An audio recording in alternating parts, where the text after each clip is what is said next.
You know that feeling, right? That really powerful gut feeling Mm-hmm. about something. It's not just like a hunch. It's almost physical in your stomach. Like it Mm-hmm. knows something before your head does. Yeah, absolutely. Butterflies before a presentation, or that awful pit in your stomach feeling. Exactly. And it turns out, well, those aren't just figures of speech. They're actual hints, um, daily reminders, really, of this incredibly deep connection. That's right.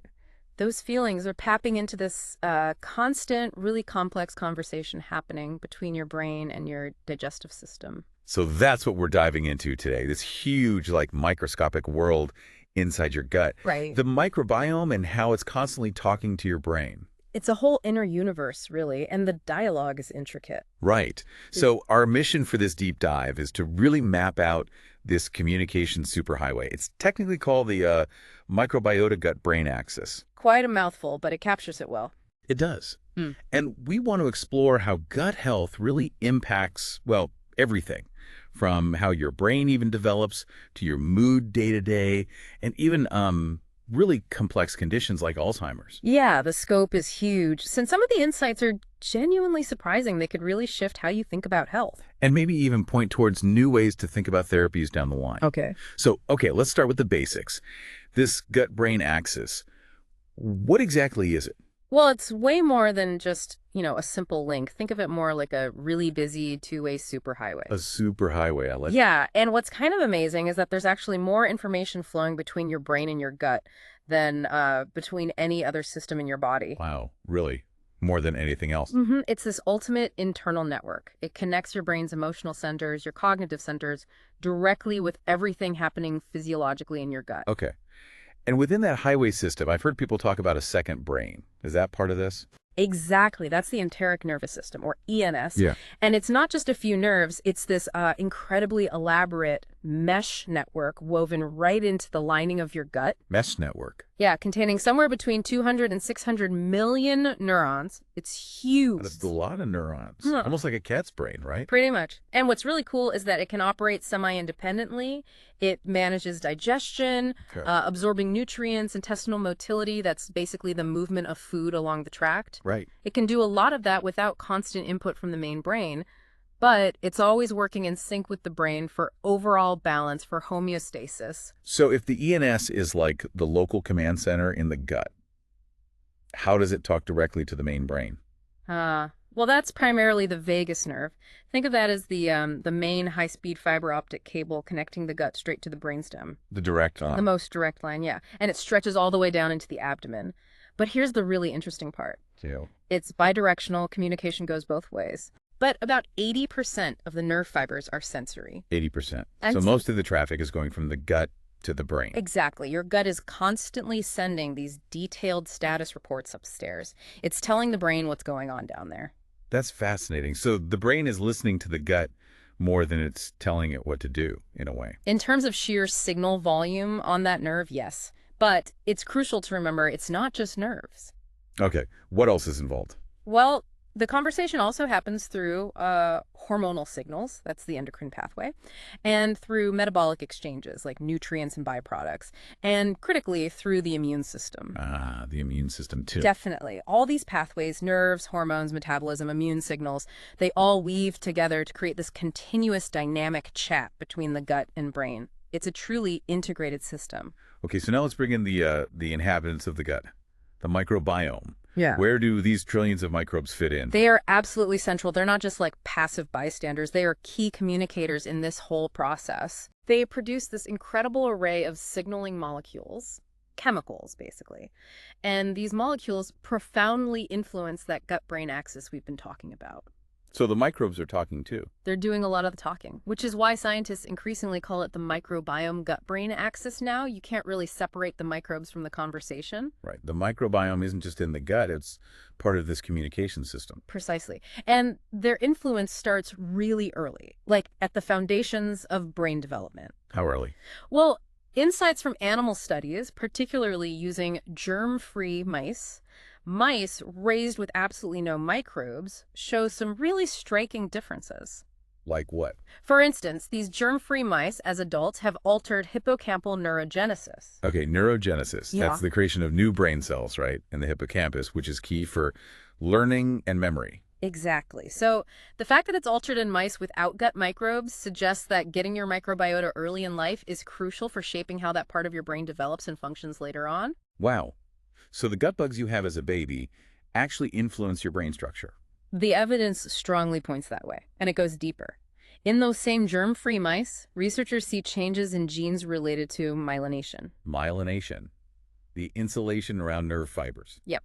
And specifically, changes related to its plasticity, its ability to adapt, particularly in the prefrontal cortex. The decision-making part of the brain. Right, and that's a region often implicated in conditions like ADHD, autism, depression, schizophrenia. It suggests a potential link, A very deep link, starting at the genetic level, it sounds like. It seems so. And gut bacteria also regulate genes involved in synaptic plasticity. Which is how brain connections strengthen or weaken. Basically learning. Fundamental for learning and memory. So yeah, the gut microbes seem to be involved in the brain's ability to learn, adapt, and insulate its wiring properly right from the start. Okay, what about the brain's own immune system? You mentioned immune pathways earlier. Do microbes affect that too? They absolutely do. The gut microbiota is crucial for the proper development and function of microglia. Microglia. Those are the brain's resident immune cells, right? The cleanup crew and defenders. That's them.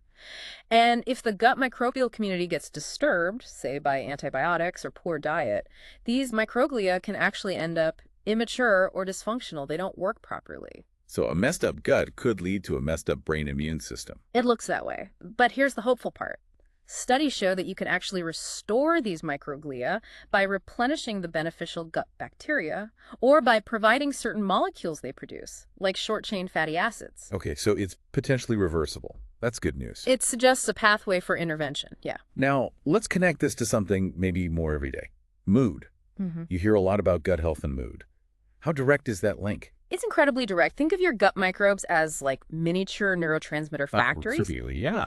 They directly make or influence the production of crucial brain chemicals, like serotonin, the famous feel-good neurotransmitter. An estimated 95% of your body's serotonin is actually produced in the gut. And microbial byproducts directly influence how much is made. 95%. That's astonishing. I always thought of serotonin as purely a brain thing. Nope, mostly a gut thing influenced by microbes. And it's not just serotonin. We're talking dopamine, norepinephrine, GABA, the calming one, glutamate, histamine, acetylcholine. Wow, basically the whole panel of major neurotransmitters. Pretty much. And we even know some specific bacteria involved. Genera like Escherichia, Lactobacillus, Bifidobacterium are known producers of dopamine and GABA, for instance. So the bacteria in my gut could literally be affecting my motivation levels or how calm I feel. The biochemical potential is absolutely there. It really makes you reconsider where mood regulation is centered, doesn't it? It really does. It's not just all in your head. Not at all. And beyond direct neurotransmitter production, the microbiome also helps regulate key hormones, things like leptin and ghrelin, which signal hunger and fullness. Right, the appetite hormones. Yes, but they do more than that. They also talk to the brain about learning, memory, and even emotions. It's all connected in this feedback loop. Insulin regulation is involved too. Okay, so hormones are another communication channel. And you mentioned short-chain fatty acids, SCFAs, a minute ago for microglia. Are they important generally? Oh, hugely important. SCFAs are probably one of the most important ways microbes talk to the brain. How are they made? They're the main byproduct when your gut bacteria digest dietary fiber. Think acetate, proconate, and especially butyrate. Butyrate. Heard of that one? What do they do? So many things. They help strengthen the blood-brain barrier, that protective wall around your brain. They have potent anti-inflammatory effects, calming down inflammation throughout the body, including in the brain. Neuroinflammation. Exactly. They modulate immune responses, and they can directly influence mood and behavior. Butyrate, for example, might increase BDNF.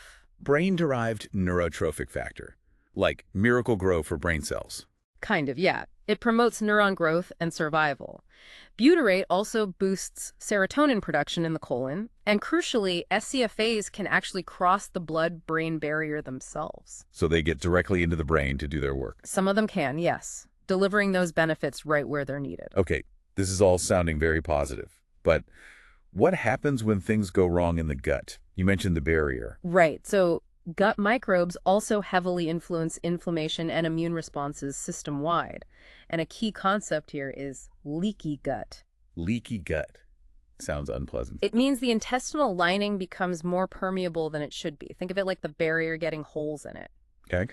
When that happens, things that should stay in the gut, like bacterial fragments, toxins, maybe undigested food particles, can leak out into the bloodstream. And that's bad. Yes, because from the bloodstream, some of these substances can then cross the blood-brain barrier. Ah, so the leakiness spreads to the brain's barrier too. Potentially, yes. Or the inflammatory signals generated in the body reach the brain. Either way, it can trigger inflammation in the brain. And that neuroinflammation is directly linked to things people experience as low energy, brain fog, anxiety. So that feeling of mental fog could literally be connected to inflammation starting in your gut. It's a very plausible mechanism, yes. A direct physical consequence of gut imbalance. Okay, we've covered mood and general brain function, but let's shift focus to something more severe, like Alzheimer's disease. How does the gut fit into that picture? It's becoming increasingly clear that the gut plays a surprisingly significant role. Alzheimer's, as you know, is defined by those amyloid beta plaques, the tau protein tangles, and this backdrop of chronic neuroinflammation. Right. And here's a major shift in thinking, that neuroinflammation. It's now looking less like just a result of the plaques and tangles and more like a primary driver of the cognitive decline itself. So the inflammation could be pushing the disease forward. That's the emerging view. The brain's own immune cells, the microglia and astrocytes, which are normally protective, get activated by the amyloid and tau. They can shift into these pro-inflammatory states and start releasing damaging inflammatory molecules, things like IL-1 beta, TNF-alpha, IL-6, and these damage the surrounding neurons. It's like friendly fire in the brain. Okay, so inflammation is key. Yeah. How does the gut connect to that inflammation in Alzheimer's? Well, fascinatingly, researchers consistently see significant changes in the gut microbiome of AD patients. It's called dysbiosis and imbalance. What kind of changes? Often there's reduced overall diversity, fewer beneficial types like firmicutes and bifidobacterium, although results can vary a bit study to study. Sure. Like one Korean study found higher bifidobacterium in autism, not Alzheimer's, so it's complex. But in AD, you often see an increase in other groups, cyanobacteria, Faecalibacterium, Rhamnococcus, certain lactobacillus, bacteroids, parabacteroids, Clostridium species. So a shift in the populations. A definite shift. And critically, there's often a decline in those really beneficial butyrate-producing bacteria we talked about earlier. Ah, less butyrate means potentially more inflammation. Exactly. It links directly back to that exacerbated inflammatory state seen in Alzheimer's. So it's not just about losing good microbes, but maybe also about gaining harmful ones or their byproducts. Precisely. Take lipopolysaccharides, or LPS. These are components of the outer wall of certain bacteria called gram-negative bacteria. Okay. If the gut barrier is leaky, LPS can get into the bloodstream, and then it can cross the blood-brain barrier. Into the brain itself. Yes. And once there, LPS basically triggers alarm bells on the microglia, activating them via specific receptors called TLRs. This ramps up neuroinflammation and seems to promote more amyloid beta production and plaque formation. Wow, a direct link from a bacterial component to Alzheimer's pathology. It's a powerful pathway. And then there's the possibility of bacterial amyloids. Bacteria make amyloid too, like the stuff in Alzheimer's plaques. Some do, yeah. Certain gut bacteria, like E. coli or Bacillus subtilis, can produce their own misfolded amyloid proteins as part of their structure, like biofilms. Okay. The theory is that these bacterial amyloids might prime the immune system, making it more reactive, and could potentially even contribute to amyloid deposits in the brain itself, adding to the inflammation. So the gut could be seeding the brain with inflammatory triggers or even amyloid-like structures. It's an active area of research, but the potential connections there. Then you have metabolites like trimethylamine anoxide, TMAO. TMAO1. Where does that come from? It's produced when gut microbes break down certain nutrients found in red meat and eggs, like choline and carnitine. Okay. And it's relevant to Alzheimer's. Well, higher levels of TMAO have been found in the cerebrospinal fluid, the fluid around the brain of AD patients. And crucially, those levels correlate with AD biomarkers like phosphorylated tau and markers of neuron damage. So it tracks with disease severity. Does it do anything? It seems to. TMAO appears to boost the activity of an enzyme called BACE1, which is involved in making amyloid beta. So more TMAO could mean faster amyloid buildup. It also seems to make blood platelets stickier, which can contribute to inflammation and maybe microclots in the brain. Another harmful byproduct. It's quite a list. It is. And one more to mention, bile acids. Bile acids, aren't they for digesting fat? They are, but they're also modified by gut bacteria. And certain types of these modified bile acids seem to be able to disrupt the blood-brain barrier. Making it leakier? Potentially, yes. And that can make it easier for things like cholesterol to get into the central nervous system. And we know that higher cholesterol levels in the brain can promote amyloid beta production and buildup. So yet another way the gut's chemistry can influence Alzheimer's risk and progression. Exactly. It paints a picture of multiple gut-derived factors potentially converging to drive neuroinflammation and pathology in the brain. Okay, so given all this, it really seems like targeting the gut, the microbiome, could be a whole new way to approach Alzheimer's and maybe brain health generally. Absolutely. Modulating this microbiome gut-brain axis, it feels like a genuine new frontier. A paradigm shift, really. So what are the potential strategies? Probiotics seem like an obvious starting point. They are. Probiotics are live microorganisms that, when you take them in sufficient amounts, can offer health benefits. They can help regulate immunity, resist stress, crowd out pathogens, improve that gut barrier function we talked about. And is there evidence they help with cognition or AD? The animal studies are quite promising. Specific strains like Bifidobacterium longum have improved cognitive performance in models. Others, like Lactobacillus spiralis, Bifidobacterium, Breve A1, Lactobacillus casei shirota, they've shown effects like promoting memory, reducing amyloid beta, lowering neuroinflammation. So good results in animals. What about humans? That's where it gets a bit more complicated. Human clinical trials for Alzheimer's using probiotics have had mixed results. Some studies have shown modest improvements in cognitive scores, like the MMSE score, but others, particularly in patients with more severe AD, haven't shown significant changes. Why the difference? It's likely complex. Maybe the strains weren't right, or the dose, or the duration, or perhaps by the time AD is severe, the damage is too extensive for probiotics alone to make a big difference. We need more research, more targeted approaches. Sometimes combining multiple strains seems better too. Okay, so probiotics. Promising, but maybe not a magic bullet yet, especially for advanced disease. What about prebiotics? Right, prebiotics. These aren't live bacteria. They're basically food for the beneficial bacteria already living in your gut. Things like resistant starch, inulin, FOS fructooligosaccharides. Fiber, essentially. Specific types of fiber that selectively feed the good guys, yeah. And their benefits stem from that. They boost the production of those amazing SCFAs, especially butyrate. Which we know is good for the brain. Exactly. Studies, again, mostly preclinical, show prebiotics can enhance cognitive function, reduce amyloid and tau, protect neurons, and strengthen both the gut and blood-brain barriers. Any human evidence there? Well, remember that population study finding?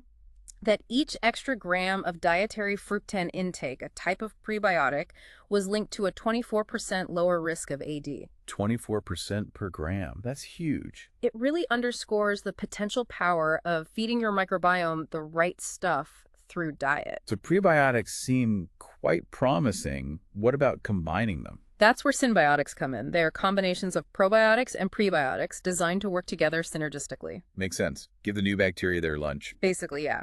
The idea is to get better regulation of the gut microbiota, reduce inflammation, improve barrier function. Animal models suggest they offer neuroprotective effects for AD. Still early days for human trials, though. Okay. And you also mentioned postbiotics earlier. Right. Postbiotics aren't live bacteria either. They're the beneficial substances produced by the microbes, like the SCFAs themselves, or cell fragments, other metabolites. Butyrate is a key example. So instead of trying to get the microbes to make butyrate, you just take the butyrate directly. That's the idea. It's seen as a promising approach, especially for inflammatory conditions, because you're delivering the known beneficial molecule. Again, research is ongoing, but it bypasses some of the challenges of keeping probiotics alive or ensuring they produce the right thing. Interesting. Now, what about something more radical, like fecal microbiota transplantation? FMT. Yes, that's definitely a more involved approach. It involves transferring processed fecal matter from a healthy donor into the gut of a recipient. The goal being to completely reset the recipient's microbiome. Essentially, yes, to restore diversity and function. And the results in animal models of Alzheimer's are, frankly, quite startling. Studies show FMT can reduce amyloid deposition, tau formation, memory problems, and calm down that microglial activation, that brain inflammation. And it increases SCFA production. Wow. What about in people with AD? Very limited data so far. There are a few intriguing case reports where patients with AD received FMT for other reasons, like a C. diff infection, and observers noted some cognitive improvements. But these are just anecdotes, not controlled trials. So highly experimental for AD, but definitely an area to watch. For sure, it highlights the power of the whole microbial community. Are there other things, maybe from diet, that interact with the microbiome for brain health? Yes, definitely. Think about plant compounds like phenolics, polyphenols, tannins, flavonoids, the colorful compounds in fruits, vegetables, tea, cocoa. Okay. These compounds themselves have antioxidant and anti-inflammatory properties, but crucially, they're also metabolized by our gut microbes into other bioactive forms. So the microbes transform them. Often, yes. And these transformed compounds can then offer neuroprotective benefits, reducing oxidative damage, maybe inhibiting amyloid aggregation, modulating inflammation. It's another layer where diet and microbes work together. This really brings us back to everyday life, doesn't it? How can we actually use all this incredible science? Absolutely, because at the end of the day, for most of us, diet is the most powerful, accessible tool we have to shape our microbiome and nurture that gut-brain connection.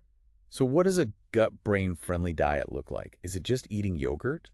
Well, yogurt can be part of it, but it's broader than that. Some researchers talk about a psychobiotic diet. Psychobiotic diet. Yeah, basically focusing on maximizing those prebiotic-rich foods, lots of diverse fruits, vegetables, whole grains, legumes, and including fermented foods that naturally contain probiotics like kefir, sauerkraut, kimchi, as well as yogurt. So lots of fiber and fermented stuff. What about what not to eat? Equally important is limiting the things that disrupt the microbiome and promote inflammation. That means cutting back on sweets, sugary drinks, fast food, highly processed foods. The usual suspects. Pretty much. And studies have actually linked adhering to this kind of psychobiotic diet pattern with reduced levels of perceived stress. Oh, interesting. So it's not just theoretical. It can impact how stressed you feel. Seems so. And what's also interesting is that some research suggests that getting probiotics from foods, essentially eating that high prebiotic diverse diet, might have more mental health benefits than just taking a probiotic supplement. So the whole food matrix matters. It likely does. It emphasizes variety and feeding your existing microbes well. And definitely avoiding those ultra-processed foods is key because they really can throw the gut microbiome out of balance and fuel that low-grade inflammation that we know affects mental well-being. Okay, so diet is huge. Yeah. But you said earlier the connection is bidirectional. The brain affects the gut too, right? Absolutely critical point. It's not a one-way street. Your brain state profoundly influences your gut. How? Like stress. Stress is the classic example. Chronic stress can really mess with your gut. It can change how quickly food moves through, alter nutrient delivery to microbes, affect mucus production, and even reduce microbial diversity. So feeling stressed can literally harm your gut microbes. Yes, but the flip side is also true. Interventions that target the brain, that help manage stress, can positively influence the gut. Like what kind of intervention? Well, cognitive behavioral therapy, CBT. Studies have shown that CBT can actually change the abundance of certain gut microbes in people with irritable bowel syndrome. By changing thought patterns. By helping people develop more flexible thinking, manage stress responses better. It seems to calm the signals going from the brain to the gut. Fascinating. Any others? Meditation is another one. Long-term, regular meditation practice has been linked to distinct, potentially beneficial shifts in the gut microbiota composition. So calming the mind can literally change your inner ecosystem. It really appears that way. It reinforces that you need to tend to both ends of the axis, manage stress, and nourish your gut. So wrapping this all up, we've really journeyed through this incredible interconnected world of the gut and the brain. Yeah, it's quite a journey. And understanding this microbiome gut-brain axis, it's not just, interesting science. It feels like it's fundamentally changing how we view health and disease. It's a whole new lens on everything from mood to memory. Definitely. It's a field that's moving incredibly fast. There are still research challenges for sure, but the potential for future maybe psychobiotics or really targeted microbial therapies is just so exciting. The more we learn, it just becomes clear that this internal world, our microbiome, isn't passive at all. Not in the slightest. It's an active, dynamic partner in our health, holding keys to, well, maybe new dimensions of well-being we haven't fully grasped yet. So the final thought for everyone listening, given how deeply, incredibly intertwined our gut and brain really are. If you could pick just one small, doable change today to start nurturing this connection better, what would that be? Yeah, just one small thing. And just think about how that single change, that ripple effect, might actually transform your overall well-being, both mental and physical.